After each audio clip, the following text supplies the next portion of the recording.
ప్రభువైన యేసుక్రీస్తు నామంలో కల్వరి గ్రేస్ ప్రార్థనా మందిరము తరపున ప్రతి ఒక్కరికి నా హృదయపూర్వక వందనాలు తెలియజేస్తున్నాను. అందరూ బాగున్నారా? ఈరోజు ఉదయకాలపు దేవుని మాట అపోస్తులైన పౌలు తిమోతికి రాసిన మొదటి పత్రిక 6వ అధ్యాయము 9వ వచనం. ధనవంతులగుటకు అపేక్షించువారు శోధనలోను ఉరిలోను అవివేకయుక్తములను హానికరములునైన అనేక దురాశలలోనూ పడుదురు. అట్టివి మనుషులను నష్టములోను నాశనములోను ముంచివేయును. అమెరికా దేశంలో నివసిస్తున్న యానీ లోబర్ట్ అనే అందమైన స్త్రీ ప్రేమ అనే ముసుగులో ఒక వ్యక్తితో సంబంధాన్ని పెట్టుకుని వివాహం కాకముందే ఆ వ్యక్తితో అక్రమమైన జీవితం జీవిస్తుంది. చివరకు ఆ వ్యక్తి ఆమెను మోసగించి వెళ్ళిపోతాడు. తర్వాత ఆమెకు తెలిసిన విషయం ఏమిటంటే, చాలామంది అమ్మాయిలతో అక్రమ సంబంధం అతను కలిగి ఉంటాడని, అతను మోసగాడని అర్థమవుతుంది. నా జీవితంలో నిజమైన ఆనందం పొందాలంటే ఏమి చేయాలి అని ఆలోచించి, డబ్బు ఉంటే అద్భుతంగా జీవించవచ్చు అని అనుకుంటుంది. అయితే తక్కువ కాలంలో ఎక్కువ డబ్బు ఏ విధంగా సంపాదించాలి అని ఆలోచిస్తుంది. ఎవరో ఐడియా ఇస్తారు, ధనవంతుల్ని పెళ్లి చేసుకుంటే నువ్వు కోటీశ్వరాలు అవుతావు అని చెప్పగా ఈ ఐడియా ఆమెకు నచ్చి ఆమె ఆలోచించి బార్ పబ్ల దగ్గర కోటీశ్వరులు వస్తారు, అక్కడ ఎవరో ఒకరు పరిచయం అవుతారు, వాడిని పెళ్లి చేసుకోవచ్చు అని అక్కడికి వెళ్తుంది. అక్కడ ఒక స్త్రీ ఈమెను చూచి పరిచయం చేసుకుంటుంది. ఈ అందమైన స్త్రీ ఆమె అనుకున్న విషయమంతా చెప్పగానే ఆమె వెంటనే, నీవు అతి త్వరగా కోటీశ్వరురాలివి అయ్యే అవకాశం ఉంది, చెప్తాను చేస్తావా అనగానే ఆమె చేస్తాను అని చెప్పగానే, అయితే నువ్వు రేపు అందంగా తయారై వస్తే నీ జీవితమే మారిపోతుంది అని చెప్పగానే ఆమె మరుసటి రోజు అందంగా తయారయ్యి ఆమె దగ్గరకు వెళ్తుంది. అయితే ఆ స్త్రీ ఈమెను వ్యభిచార వృత్తికి అలవాటు చేస్తుంది.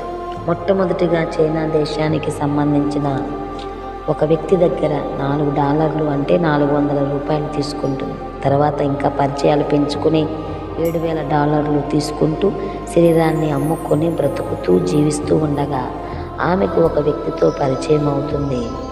నేను బాగా చూసుకుంటాను, నన్ను నమ్ము, పెళ్లి చేసుకుందామని చెప్పగానే అతన్ని నమ్మి వివాహం చేసుకుంటుంది. కొద్ది రోజులు బాగా చూసుకుంటూ తర్వాత ఆమెను చిత్రహింసలు పెట్టడం మొదలు పెడతాడు. సిగరెట్తో కాల్చడం, శరీరాన్ని కోయడం, గన్ను నోట్లో పెట్టి కాల్చి చంపుతా అని భయంకరమైన టార్చర్ పెట్టడంతో ఆమె ఆ ఒత్తిడి వల్ల డ్రగ్స్కి అలవాటు పడుతుంది. అంతేకాకుండా పెయిన్ కిల్లర్స్ మాత్రలు వేసుకుంటూ ఆల్కహాల్కి బానిసై 23 సంవత్సరముల వయసులో అన్ని చెడు అలవాట్లు ఉంటను బట్టి ఆమెకు క్యాన్సర్ అనే వ్యాధి రావడం జరుగుతుంది.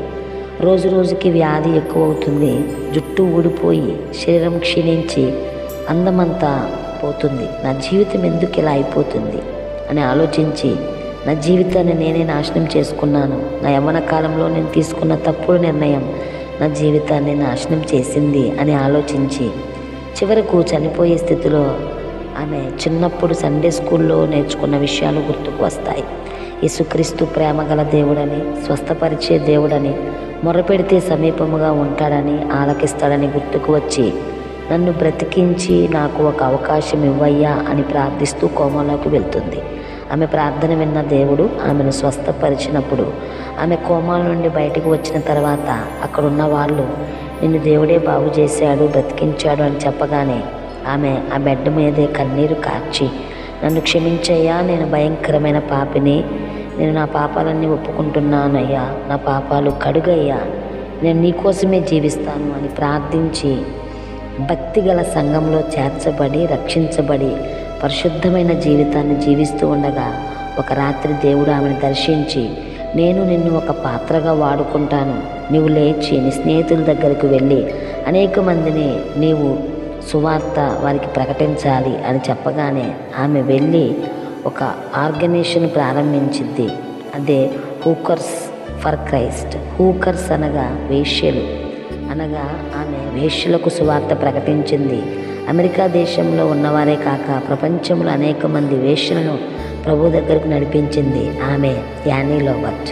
ప్రియ దేవుని బిడ్డలారా, డబ్బు ఉంటే చాలు, డబ్బే ఆనందాన్ని ఇస్తుంది అని ఆ స్త్రీ అనుకుంది, మోసపోయింది. చివరకు ప్రభు ద్వారా జీవితాన్ని బాగు చేసుకోవడమే కాదు, కానీ ఆమెలాంటి బ్రతుకుతున్న వారిని దేవుని దగ్గరకు నడిపించగలిగింది. దైవజనుడైన ఎలీషా మాట విని తనకున్న రోగం నుంచి బాగుపడ్డ నయమాను తను తెచ్చిన బహుమానం తీసుకోమన్నప్పుడు ఎలీషా తిరస్కరించగా అది చూసిన ఎలీషా సేవకుడగు గెహజీ ఆ రథం వెంట పరిగెత్తి దైవజనుడు ఆ బహుమానంలో కొంత తెమ్మన్నాడని చెప్పగా నయమాను అడిగిన దానికన్నా రెట్టింపు తీసుకొని చెప్పి అతనికి ఇచ్చినప్పుడు ఆ బహుమానం తెచ్చుకుని ఎలీషాకు తెలియకుండా దాచిపెట్టుకుని సేవకుడి ముందు నిలువగా దైవజనుడైన ఎలీషా, గెహజీ, నీవు ధనం వెంట పరిగెత్తి వెళ్ళినప్పుడు నా మనసు నీతో రాలదనుకున్నావా? అయినా సంపాదించుకోవడానికి ఇది సమయమా అని చెప్పి నయమానుకు కలిగిన కుష్టు నీకు నీ సంతతికి సర్వకాలము అంటియుండును అని చెప్పగా గెహజీ మంచు వలె తెల్లనైన కుష్టు కలిగి అక్కడి నుంచి బయటకు వెళ్ళిపోవడం జరుగుతుంది. ప్రియ సహోదరి సహోదరుడా, డబ్బు గబ్బే అన్న విషయం సత్యం. ఎందుకంటే అమెరికా నివాసి యానీ లోబర్ట్ జీవితాన్ని గబ్బు చేసింది డబ్బే. గెహజీ జీవితాన్ని గబ్బు చేసింది డబ్బే. కాబట్టి డబ్బు సంపాదించి ధనవంతులం అవ్వాలి అనే కోరిక శోధనలోను, ఉరిలోను, నష్టంలోను, నాశనంలోనూ ముంచివేస్తుందని గ్రహించి అట్టి మనసును విడిచిపెట్టి మారు మనసు పొందిన యానీల ఆత్మను సంపాదిద్దాం, దేవునికి సాక్షులుగా బ్రతుకుదాం, అనేక మందిని రాకడకు సిద్ధపరుద్దాం. అట్టి కృప దేవుడు మీకు మీ కుటుంబాలకు దయచేయును గాక. Amen. God bless you all.